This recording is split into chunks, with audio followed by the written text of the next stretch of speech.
भागवत गीता कस्तो स्थितिमा बताइयो। भरतवंशीहरूमा सामर्थ्यका आधारमा राज्य प्राप्त गर्ने पद्धति स्वयं भरत महाराजकै समयबाट बसेको थियो। अनि पाण्डुपुत्र पाण्डवका सन्तानहरू, धृतराष्ट्रका सन्तानहरू, पाण्डव धृतराष्ट्र यी तीन भाइ संजय सहित जो व्यासद्वारा नियोग पद्धतिद्वारा जन्मेका सन्तानहरू, जन्मैले अन्धो धृतराष्ट्र जो पद प्रतिष्ठा बाहिरी आँखा त जन्मैले अन्धो छँदै थियो, भित्र हृदयको आँखो पनि पद प्रतिष्ठाको लोभ लालसाले, सन्तानप्रतिको आसक्तिले, मोहले गर्दा बन्द भएको, भित्र बाहिर दुवैतिरबाट अन्ध भएको धृत राष्ट्र, जसले राष्ट्र राज्य प्राप्तिका लागि जस्तो सुकै दुष्कर्म पनि गर्न पछाडि हट्दैन, त्यसको नाम धृतराष्ट्र। अहिले सारा पृथ्वी धृतराष्ट्रहरूले भरिएको छ र धृतराष्ट्र अन्धो भएर जन्मनुमा पनि पूर्वजन्मदेखिको संस्कार स्वीकृति छ। धृतराष्ट्र 50 जन्म अगाडिको विषय। 50औं जन्म अगाडि शिकारी व्याधा थियो, जसले चराको गुणमा भएका 50वटा अन्डा झिक्दै भुइँमा फाल्दै झिक्दै भुइँमा फाल्दै गरेर फुटाएको थियो। 100वटा अन्डाहरू झिक्दै फाल्दै झिक्दै फाल्दै।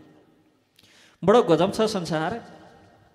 मैले यहाँ अहिले धृतराष्ट्रले चराका 100वटा अन्डा टिप्दै भुइँमा फाल्दै फुटाउँदै टिप्दै भुइँमा फाल्दै फुटाउँदै गर्यो। त्यसका भित्र ती चराका बिचारा बच्चेराहरू जन्मन नपाउँदै मरे भन्दै गर्दाखेरि हामीलाई हृदयमा कत्रो द्रवित भएर आउँछ। फेरि हाम्रो हृदय उस्तै परेदेखि कुखुराको अन्डा खाँदै हामी गर्छौँ। सबै कुरा अरूलाई परेको हामीलाई बडो नरमाइलो लाग्छ कि अरूले गरेको त्यस्तो फटाइ पनि गर्ने हो। त्यो धृतराष्ट्रले बिचारा चराका अन्डा फुटाएर फाल्दिने हो भन्ने लाग्छ। आफूले खानी हो भनेर कहिले प्रश्न आउँदैन आफूमाथि। र धृतराष्ट्रले ती 100वटा चराका अन्डाहरू फुटाउँदै फाल्दै फुटाउँदै फाल्दै र जब रात्रिकाल सायंकालमा चराको गुणमा त्यो चरा फर्की आएर हेर्दाखेरि आफ्ना अन्डाहरू, आफ्ना ती बचेराहरू नकोरिएलिएका बचेराहरू छैनन्। बडो द्रवित भयो हृदय, रुन लागि। रुँदै गर्दाखेरि त्यो क्रन्दन, त्यो रोदनका कारण आँखा अन्धो भए ती चराको। र 50औं वर्षसम्म गरेको पुण्यका प्रभावले 50औं वर्ष पछाडि धृतराष्ट्रमा 100 भाइ सन्तान जन्माउने, 100 भाइ छोरा जन्माउने पुण्य प्राप्त भयो। पुण्यको प्रभावले गर्दाखेरि यसपटक त्यो चरा आफ्ना सन्तानको विरहमा अन्धी भएका कारण अन्धो भएर जन्मियो र 100 भाइ छोराहरू पनि भए। र जसरी पूर्व जन्ममा आफ्ना हातबाट त्यो धृतराष्ट्रले 100वटा चराका अन्डाहरू फुटाएको थियो नि, त्यसै गरी त्यसले पनि पुत्र वियोग सहन गर्नु पर्यो, सन्तान वियोग सहन गर्नु पर्यो। आफ्नै आँखा आफूले सुन्दै जान्दै देख्दै बुझ्दै 100 भाइ सन्तान गुमाउनु पर्यो। कर्मको प्रारब्धको फल हो त्यो धृतराष्ट्रका 100 भाइ छोराहरू जो अधर्मका पक्षमा थिए, एकदम बालक कालदेखि नै पाण्डु, धृतराष्ट्र र सञ्जय, यी मध्येबाट सञ्जय बडो बुद्धिमान, तीक्ष्ण बुद्धिका, धृतराष्ट्र अन्धो भएका कारण राज्य सम्हाल्न अयोग्य, पाण्डुलाई राजा बनाइयो र राजाको प्रमुख सल्लाहकार सञ्जय भए र सञ्जय होइन विदुर भए। जो विदुर मुख्यमन्त्रीका रूपमा सरसल्लाह दिन्थे, पाण्डुले राज्य गरेका थिए। सधैँ नै धृतराष्ट्रलाई आफूले राज्य नपाएको हृदयमा बडो चोट थियो, बडो पीडा थियो। स्वभावतः आफू ज्येष्ठ भएको, आफू सबैभन्दा जेठो, राज्य स्वाभाविक रूपमा आफूले पाउनुपर्ने, तर आँखा नदेख्ने भएका कारण भाइको हातमा त्यो शासन सत्ता जाँदाखेरि धृतराष्ट्रलाई भित्र, बाहिर देखाउन त देखाएन तर भित्र बडो पीडा थियो। जब ऋषिहरूको श्रापले गर्दा पाण्डवले राजकाज त्यागेर वनवासको निर्णय गरे, तब धृतराष्ट्रले पाण्डुको धरोहरको रूपमा सिंहासन शासन सत्ता चलाउन लाग्यो र अब त्यो शासन सत्ता सम्हाल्दै गर्दाखेरि त्यो श्रीपेज फुकालेर, त्यो मुकुट फुकालेर अब फेरि पाण्डुका छोराहरू युधिष्ठिरको शिरमा त्यो मुकुट राख्ने इच्छा फिटिक्कै थिएन। यता आफ्नै छोरालाई राजा बनाउनु पर्यो, आफ्नै छोरालाई राज्य सुम्पनु पर्यो, यस्तो इच्छा धृतराष्ट्रमा स्वाभाविक रूपमा मान्छेको त्यो स्वभाव हो। कुनै दिन पनि ती पञ्च पाण्डवहरूले ती मध्येबाट पनि विशेषतः अजात शत्रु युधिष्ठिरले, जसको जन्मैदेखि जसको कहिल्यै शत्रु भएन, अजात शत्रु युधिष्ठिर, तर मैले कसैलाई शत्रु नमानेर कहाँ भयो र? बिचारा युधिष्ठिरलाई पनि शत्रु मान्नेको कमी कहाँ थियो? दुर्योधन युधिष्ठिरलाई शत्रु देख्थ्यो।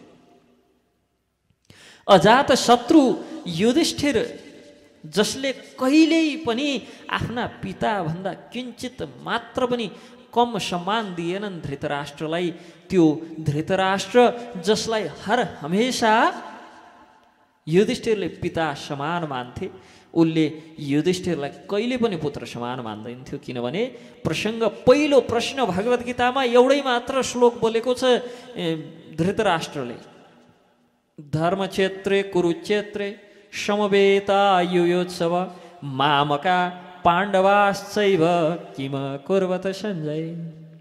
मामका मेरा सन्तानहरू, पाण्डवका सन्तानहरू, त्यो त एउटै वंशका हुन्, आफ्नै सन्तान हुन्। युधिष्ठिरले कुनै दिन पनि मेरा पिता भन्दाखेरि धृतराष्ट्रलाई नै सम्झन्थे, पिता त तिनै हुन्। तर धृतराष्ट्रले मेरा र अन्य, यो म र मेरो जुन भाव छ, यो भावको प्रतिफल नै महाभारतको युद्ध हो। म, मेरो अनि पराई जुन भाव छ, यो भाव नै महाभारतको जड हो। मामका र पाण्डवा जुन पद प्रयोग भयो, जुन भाव धृतराष्ट्रको हृदयमा थियो, त्यो मामका र त्यो पाण्डवाको प्रतिफल नै महाभारतको युद्ध हो। र त्यही महाभारतको युद्ध सुरु हुनुभन्दा अगाडि भगवान कृष्णले भगवत गीता अर्जुनलाई सुनाउनुहुन्छ। किनभने दोधारमा थिए, विषादमा थिए, संशयमा थिए अर्जुन। र जीवनमा वास्तवमा आवश्यक कसलाई छ गीता? गीता कसले श्रवण गर्नुपर्छ? गीता कसले सुन्ने, कसले नसुन्ने? हाम्रो त समाजमा बडो गजबको सिद्धान्त प्रसारित छ, प्रचलित छ, गीता पढ्नुहुन्न बोलाउँछन् रे भनेर। अहिलेको जो समाज छ, यो समाजमा सत्मार्गमा हिँड्नु त बौलाउनु नै त हो। साँझ परे पछाडि डान्स क्लब र डिस्को धाउनु पर्ने बेलामा मन्दिरमा आरती गर्न लाग्यो भने बौलाउनु त भन्नु पर्यो त्यसलाई। वास्तवमा गीता कसका लागि?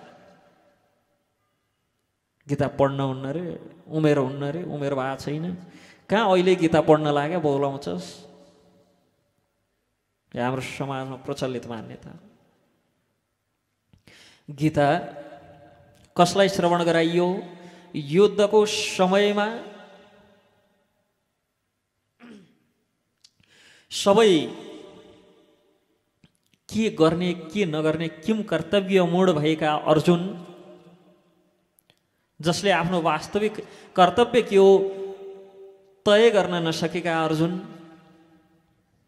जो आफैमा गृहस्थ थिए, पाँचवटी श्रीमतीका धनी थिए, जसका नाम धनञ्जय, अर्थात् जसले संसारका सबै प्रकारका धनहरूमाथि विजय प्राप्त गरेर आफ्नो राज्य सञ्चालन गरेका थिए, तिनको नाम धनञ्जय, जसले कुनै पनि प्रकारको धनको विजय गर्न बाँकी थिएन, जो गृहस्थ थिए, एउटा घरवाला गृहस्थ होइन कि पाँच घर गरेका गृहस्थ, पाँचवटी त श्रीमती थिए। युद्धको समयमा शङ्खघोष भइसक्यो, शङ्ख बजाइसके पछाडि अर्जुनलाई याद आउँछ कि कोसँग युद्ध गर्नुपर्छ हेरौँ न। जब हेरे शङ्ख बजाउनु भनेको त्यो आक्रमण गर्ने आदेश प्राप्त भइसक्नु हो। अब कसैले कसैमाथि पनि आक्रमण गर्ने अधिकार प्राप्त गर्छन्। त्यस्तो समयमा, त्यस्तो परिस्थितिमा ती धनञ्जय अर्जुनलाई सुनाइएको ग्रन्थ हो श्रीमद् भागवत गीता। अर्थात् हामी सबै परिस्थिति त बिल्कुल त्यही परिस्थितिमा छौँ। हामी पनि किम कर्तव्य मूढ छौँ, के गर्ने कसरी गर्ने सधैँ सोचमग्न हुन्छौँ, एकै निर्णय गर्न सकेका हुन्। मान्ने नमान्ने आफ्नो ठाउँमा छ, तर सबै के गर्ने कसरी गर्ने भन्नेमा सधैँ नै हुन्छौँ।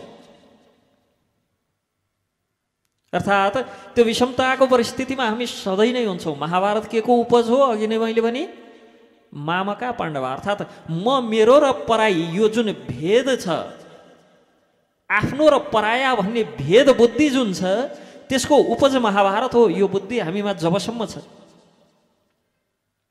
हामी गीताका अधिकारी हौँ। गीता हामीले श्रवण गर्नै पर्छ, किनभने अन्यथा कुन पक्षमा लागेर लड्ने भन्ने निर्णय गर्न सक्दैनौँ। हामीले कसरी लड्ने भन्ने निर्णय गर्न सक्दैनौँ, किन लड्ने भन्ने निर्णय गर्न सक्दैनौँ।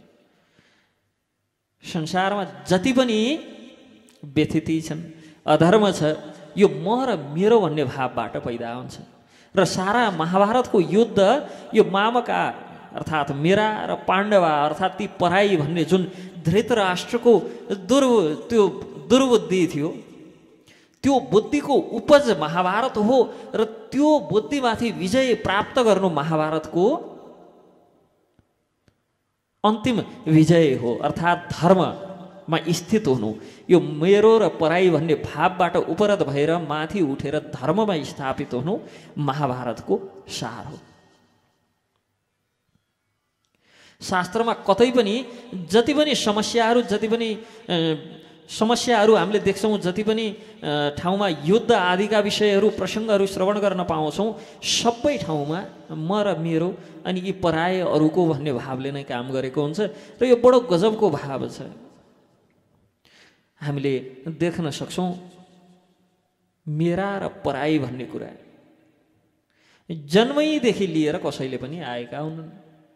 यो पछि हामी इन्द्रियको अधीनमा परेर, मनको अधीनमा परेर, मनको स्वीकार्ने वा नकार्ने जो भाव छ, त्यो भावका वशमा परेर विवेकको प्रयोग नगर्नाले, शास्त्र निर्देशित मार्गमा नचल्नाले यो म र मेरो अनि यी पराई, यी मेरा, यी अरूका भन्ने भाव उत्पन्न हुने। जन्मले नै आफ्ना हुने हो भनेदेखि त सबैभन्दा नजिकका आफ्ना त ती पाण्डव र कौरव नै हुनुपर्ने हो नि। तर सबैभन्दा ठुलो युद्ध पनि तिनीहरू बिचमै भयो। र आजका मितिमा हेर्दा पनि सबैभन्दा ज्यादा युद्ध सबैभन्दा ज्यादा मुद्दा मामिला झै झगडा दाजुभाइकै बिचमा हुन्छन्। जन्मले नै आफ्ना हुने भएदेखि त सँगै जन्मेर आएका दाजुभाइ पो आफ्ना हुनुपर्ने थियो, हुँदैनन्। यहाँ महाभारतमा पनि भएनन्। महाभारतमा युद्ध भयो राज्यकै अंशबन्डालाई लिएर, हाम्रा सानसाना खेतबारीका अंशबन्डालाई लिएर हुन्छन्। के हो त आखिर? हुन त त्यही नै हो, झगडै हो, जमिनकै लागि झगडा हो। र त्यो जमिन जुन जमिन हामी आफ्नो भन्छौँ, तर त्यही जमिनले त्यस्ता आफ्ना भन्ने कतिलाई खायो हिसाब छैन। आफ्नो मेरो मेरो मेरो भन्दा भन्दै जमिन जहाँको त्यही रहन्छ। हामी कता पुग्छौँ, हाम्रो अस्तित्व के हुन्छ निश्चित छैन। महाभारतको युद्ध पनि त्यही जमिनका लागि जस्तो देखिन्छ, तर वास्तवमा भगवान कृष्णको इच्छा अनुसार धर्म स्थापनार्थ भएको युद्ध हो। जो कौरवहरू अधर्मको पक्षमा, कसरी अधर्मको पक्षमा, हामी भगवत गीताको विषयमा प्रवेश गर्दै गर्दा एकदम छोटकरीमा यसको भूमिका किन भगवत गीता लाक्षागृहमा अन्यायपूर्वक पाण्डवहरूलाई जलाउने, ती 5 पाण्डवहरूलाई तिनकी माता सहित जलाउने जुन दुष्प्रयास भयो, त्यो दुष्प्रयासको फलस्वरूप त्यो दुष्प्रयासमा सायद पाण्डवहरू मरे क्या र, यस्तो विचार गरेर खुसी भएर धृतराष्ट्रले आफ्नो छोरालाई युवराज घोषणा गर्यो।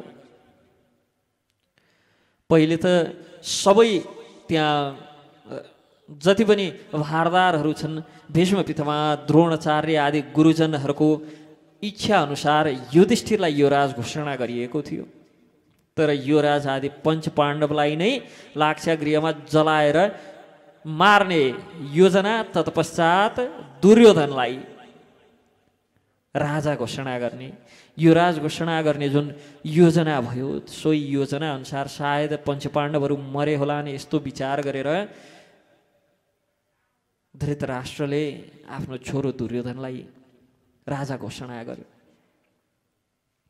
युवराज घोषणा गर्यो। युवराज घोषणा गरे पश्चात पाण्डवहरू त मरेका छैनन् नि, पाण्डवहरू जिउँदैछन्। त्यत्रो लगेर आगो लगाइयो, त्यो सारा भवन नै लाहाको बनाएर अनि त्यस पछाडि आगो लगाइयो, तै पनि जिउँदो निस्के। राखे कृष्ण मारेको। यदि भगवानले नै राख्न चाहनुभयो भने कसको के हिम्मत मार, कसको के आँट। र जिउँदै निस्किए। त्यस पछाडि त्यो राज्यलाई भागबण्डा गरियो। 2टा राज्य, बन्जर भूमि जहाँ ढुङ्गा र बालुवा बाहेक केही अरू छँदै थिएन, त्यस्तो भूमि कसलाई दियो? धृतराष्ट्रले आफ्ना छोरा दुर्योधनलाई भइराखेको भरिभराउ राज्य हस्तिनापुर दियो। अनि युधिष्ठिरलाई खाण्डप्रस्थ, जो केवल पत्थर, जहाँ केही अन्न उब्जाउ हुँदैन, जहाँ केही पनि छैन, बिल्कुल मरुभूमि समान स्थान, जो स्वाभाविक रूपमा राज्यको हकदार हो, उसलाई त्यस्तो खाण्डप्रस्थ प्रदान गरे। र खाण्डप्रस्थ जसलाई भगवान कृष्णको सहायताले पञ्च पाण्डवले इन्द्रप्रस्थमा परिणत गरे, साक्षात् इन्द्रको त्यो स्वर्ग लोक भन्दा पनि विशेषमय नाम गरेको, जो दैत्यहरूको विशेष आर्किटेक्ट, इन्जिनियर, विज्ञ, देवताहरूका इन्जिनियर विश्वकर्मा, दैत्य दानवहरूका जो इन्जिनियर छन्, मय नाम गरेका दैत्य, जो आफैमा कसैका पनि पक्षमा कहिल्यै छैनन्। भगवानले जसो जसो लगाउनुहुन्छ त्यसै त्यसै कार्य गर्छन्। उनलाई न देवतासँग लेनदेन छ, न दैत्यसँग लेनदेन छ। पाण्डवहरूको भवन निर्माण गरे, राज्य बसाए, र त्यहाँ राजस्व यज्ञ हुँदाखेरिको वैभवले गर्दाखेरि त्यो वैभव देखेर आरिसे स्वभावको जो दुर्योधन छ, डाहा आरिस, त्यो वैभव हत्याउनका लागि भनेर समस्त पाण्डवहरूलाई हस्तिनापुरमा जुवा खेल्न बोलायो। जुवामा अनेक प्रकारका छलछाम गरे। जुवाको त्यो जो पासा छ, विशेष प्रकारको पासा थियो। एकदम सानै अवस्थामा जब युधिष्ठिरहरू द्रोण आदिले पढाउँदै गर्दाखेरि गुरुकुलमा युधिष्ठिर दुर्योधन आदि एकदम बालकै थिए। त्यतिखेरदेखि नै यिनीहरूको एकदम झैझगडा पाण्डव र कौरव बीच बच्चै बेलादेखिको झैझगडा। किनभने जन्माइएकै त्यो यो जति पनि नियोग पद्धतिबाट जन्मेका भएका कारण पञ्चपाण्डवहरू बिचारा कुन्ती गर्भिणी नै थिएनन्। 81 खबर आउँछ कि उहाँ जङ्गलमा कुरुवंशीहरूका उत्तराधिकारी जन्मिए रे भनेर गान्धारीलाई असह्य पीडा भयो। ल म उहिलेदेखि गर्भिणी छु, मेरा सन्तान जन्मेका छैनन्, उहाँ जङ्गलमा जन्मिसके अरे। त्यस्तो पनि हुन्छ। यी पञ्चपाण्डवहरू वास्तवमा देवताका अंश हुन्। धर्मराजका अंश धर्मराज युधिष्ठिर, वायुका अंश भीम, इन्द्रका अंश अर्जुन र अश्विनी कुमारका अंश नकुल र सहदेव। अनि गान्धारीलाई ओहो अब यदि वनमा जङ्गलमा ती पाण्डुका सन्तान जन्मिसके भने त राज्यका स्वाभाविक अधिकारी तिनी नै हुने भए, हेर मेरो भाग्य भनेर पेटमा मुक्काले आफ्नो गर्भलाई धिक्कारेर हिर्काउँदाखेरि जो मासुको पिण्ड मांसम पिण्ड भनेर बताइएको छ महाभारतमा, केवल मासुको पिण्ड मात्र जन्मियो, जसलाई व्यासले त्यसमा रहेका 101वटा जीवित चमस, अहिलेको भाषामा भन्नुपर्दा लिभिङ सेलहरू त्यसमा थिए, तिनलाई घृत कुम्भमा राखेर अनि हुर्काका बडाका 100 भाइ कौरवहरू हुन्। कहिलेकाहीँ मान्छेले प्रश्न सोध्छन् 100 जना जन्माउनका लागि फ्याक्ट्री हुन् उत्पादन गर्ने? अनि फेरि 100 जना जन्मिँदा त जेठो दाइ चाहिँ 100 वर्षको हुँदा कान्छो भर्खर चाहिँ दुध खाने बालक हुनुपर्ने, सबै एकै समानका कसरी भए? हुन्छ नि स्वाभाविक रूपमा 100 भाइ सन्तान कसैका भयो भने जेठोदेखि कान्छोसम्म त 100 वर्षको फरक हुने भयो नि। जेठो छोरो जिजुबुवा हुँदा कान्छो छोरो चाहिँ भर्खर दुधे बालक हुनुपर्ने होइन, सबै 100वटै चाहिँ बराबरका थिए। अचम्मको कुरो हो। वास्तवमा गर्भबाट जन्म दिएका होइनन् 100वटालाई, एउटै जो मासुको पिण्ड गर्भमा गान्धारीले पेटमा हिर्काउँदाखेरि जो मांस पिण्ड मासुको जो पिण्ड जन्मियो, त्यसबाट जीवित जो चमस भनेर शास्त्रमा बताइएको छ, जसलाई अहिले हामीले सेल भन्छौँ, कोष, ती जीवित कोषहरू मध्येबाट अहिलेको जुन हाम्रो क्लोनिङ पद्धति छ त्यही पद्धतिबाट जन्मेका हुन् 100 भाइ नै। त्यही भएर एकदम आइडेन्टिकल समान थिए, बुद्धि स्वभाव सबै समान थियो। र ती 100 भाइहरूलाई केमा घृत कुम्भम, घृत भने घिउ मात्र होइन, घृत भनेको पोषण, अनेक प्रकारका पोषणले युक्त त्यो कुम्भमा भाँडोमा राखेर जो हुर्काइयो, अहिले टेस्ट ट्युब भन्छौँ नि हामी, टेस्ट ट्युब, त्यो त्यतिखेरको टेस्ट ट्युब हो घृत कुम्भ भनेको। त्यसमा हुर्काइएका कारण ती एउटै उमेर समूहका भएका। स्वाभाविक रूपमा यता युधिष्ठिरहरू अलि जेठा भइसके, जन्मेर ठुला भइसके, उता बिचारा भाँडोमा राखेर वेदव्यासले व्यासदेवले हुर्काउँदैछन्, बढाउँदैछन् तिनलाई। कमसेकम त्यो टेस्ट ट्युबबाट निकाल्न हुने उमेरको बनाएर निकाल्नु पर्यो नि। र बच्चै बेलादेखि बडो यी कौरव र पाण्डव बीच, पाण्डुपुत्र र धृतराष्ट्र पुत्र बीच वैमनस्यता के कारणले त? पिताका कारणले। सधैँ के भन्ने त, त्यो धृतराष्ट्रले छोराहरूलाई 2 महिना अगाडि जन्मे भए राजा 29, अभागी दुर्भागी, सधैँ कोस्थ्यो। त्यो आफू राजा हुन नपाएको सारा रिस छोरालाई निकाल्थ्यो। हुन्छ नि, अभिभावकले जबरजस्ती सन्तानमाथि केही थोपर्न खोज्दाखेरि हुने हुन् क्या दुर्योधन। अभिभावकले सन्तानलाई धर्म सिकाए युधिष्ठिर हुन्छन्, जबरजस्ती आफ्ना इच्छा आकाङ्क्षाहरू लाद्न खोजे दुर्योधन हुन्छन्, जुन अहिले समाजमा देखिरहेछ। वृद्धाश्रम बढ्नुलाई आजकल हामी विकास भन्न लागेका छौँ, खासमा त्यो विनाश हो। यो वृद्धाश्रम बढ्नु यो स्थानीय निकायहरूका जुन वर्षभरिका कार्य विवरण हुन्छ नि, प्रगति विवरण, वर्षको अन्तिममा सुनाउँदाखेरि वृद्धाश्रम बनायौँ भनेर बडो गर्वका साथ घोषणा गर्छन् विकास गऱ्यौँ भनेर। त्यो त विनाश भएको नि, खासमा संस्कार संस्कृति विनाश भएको। वृद्धाश्रम बन्नु भनेको सन्तानहरू चाहिँ सबै दुर्योधन हुँदै जानु भन्न खोजेको हो, सबै बिण हुँदै जानु, सबै धुन्धुकारी हुँदै जानु भन्न खोजेको हो। मातापिता आश्रममा बस्न जानुपर्ने अवस्था आउनु भनेको त सन्तान धुन्धुकारी जस्ता, बिण जस्ता, दुर्योधन जस्ता हुनु भनेको हो नि त। यदि सन्तान गोकर्ण जस्ता, सन्तान चाहिँ युधिष्ठिर जस्ता हुने हो भनेदेखि त वृद्धाश्रम खोल्नु पर्दैन थियो नि। र जब मातापिताले सन्तानमाथि आफ्ना इच्छा आकाङ्क्षाहरू जबरजस्ती लाद्न लाग्छन्, दुर्योधनलाई त्यही नै भयो। बार बार भनेको छ, ए अभागी ए दुर्भागी राजा हुन्थिस् नहुनी भइस्।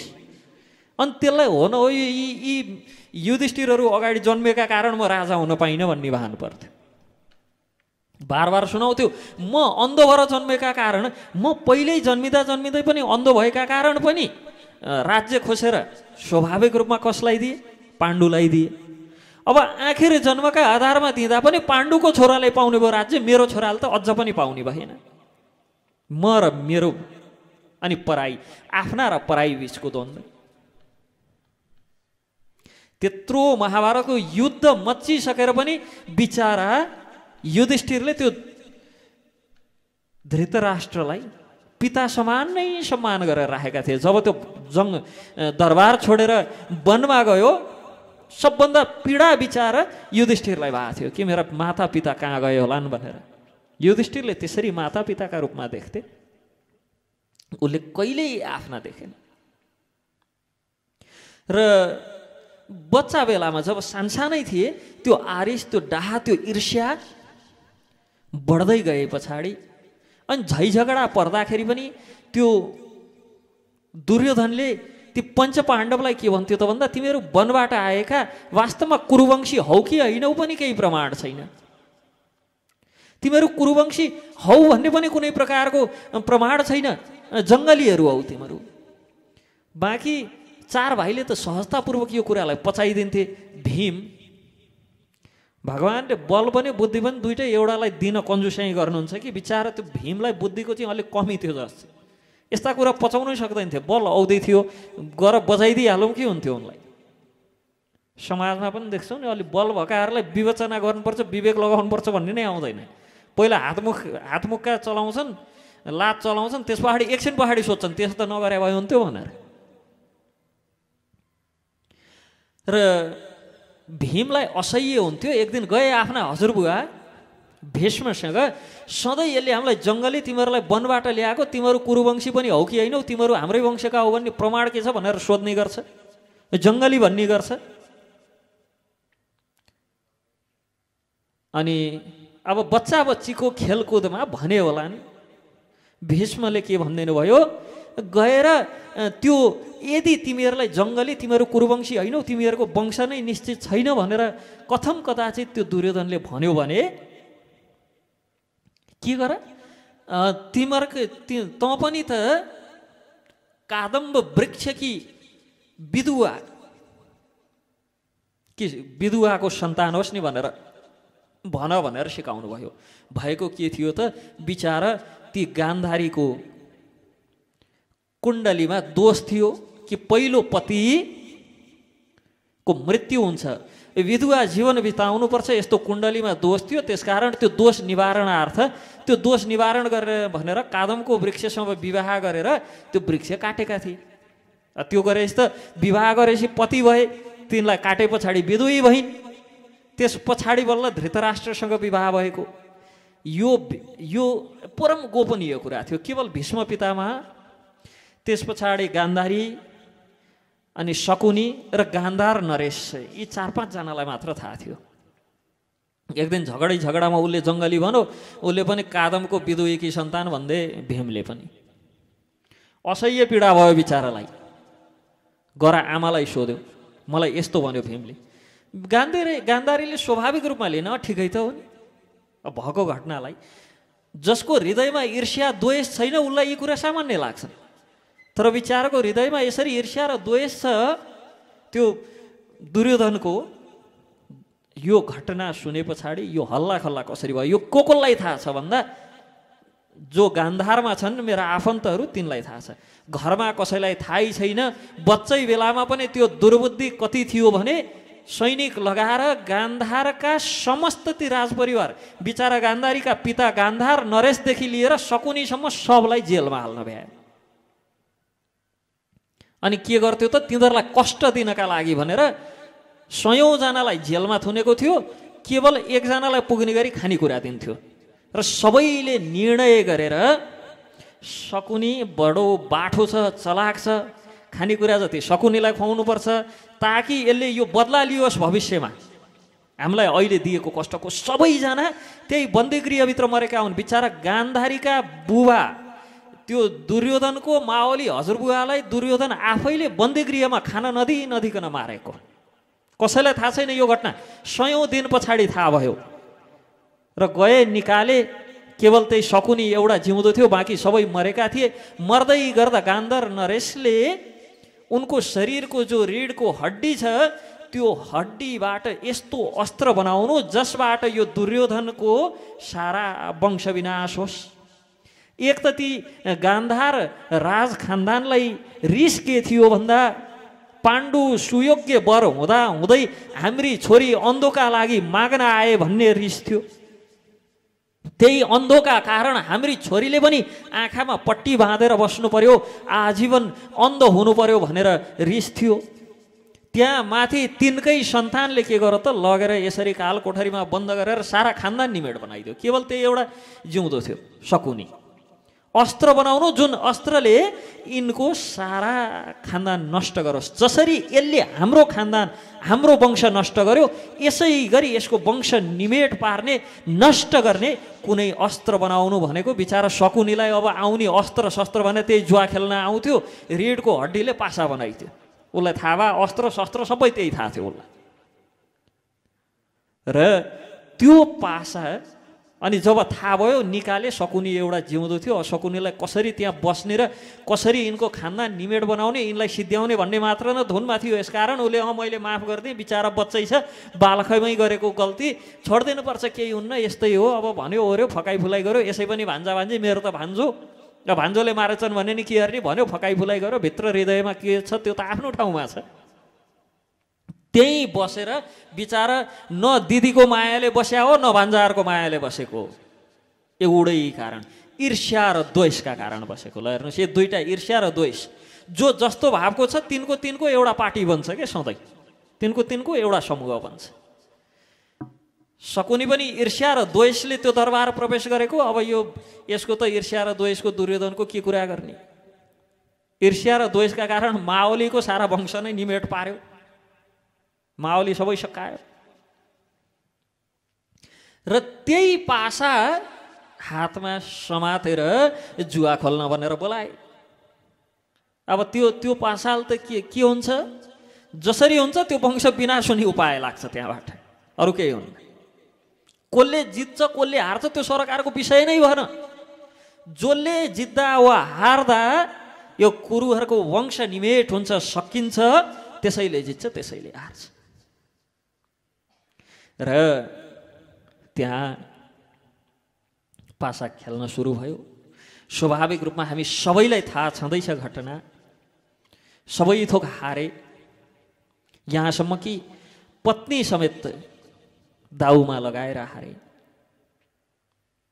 अनि त्यो सभामा मासिक धर्मको अवस्थामा रहेकी ती द्रौपदीको कपालमा समातेर घिच्याउँदै तान्दै लिएर आए। वस्त्र हरणको दुष्प्रयास गरे। पहिले त आफ्नै सत्प्रयासले, मेरै प्रयासले म आफ्नो इज्जत जोगाउँछु, सबभन्दा पहिले पतिहरूतर्फ हेरिन्, लाचार देखिन्, सबैतिर हेर्न लागिन्।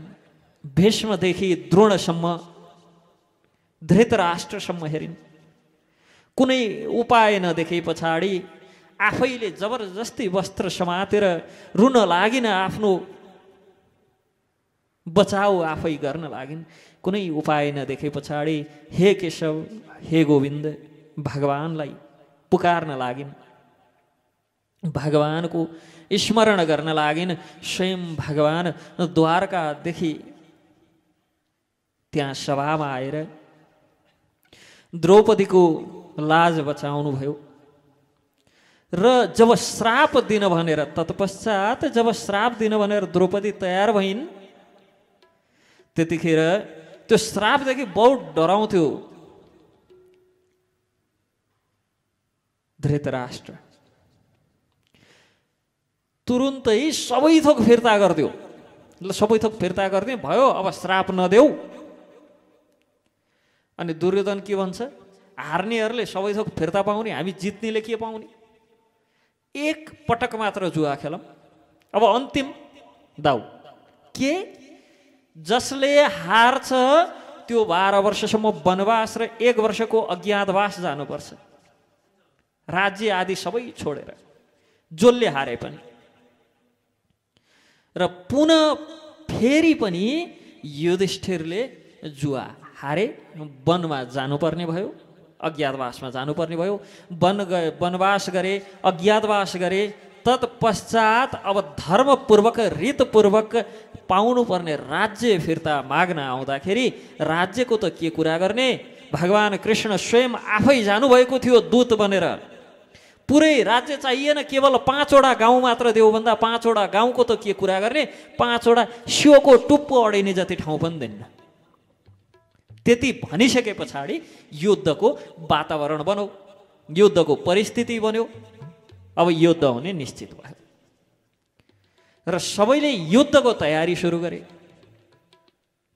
युद्धको तयारी पश्चात सबै युद्धका लागि जम्मा भए। सबै युद्धका लागि भनेर तम तयार भएर जम्मा भएका छन्। धर्मका पक्षमा केवल 7 अक्षौणी सेना हुँदा अधर्मका पक्षमा 11 अक्षौणी सेना छन्। र सबै थोक भइसकेर युद्धका लागि आम्ने सामने भएर बसेर शङ्ख घोष समेत भइसके पछाडिको प्रसङ्ग हो श्रीमद् भगवद् गीता।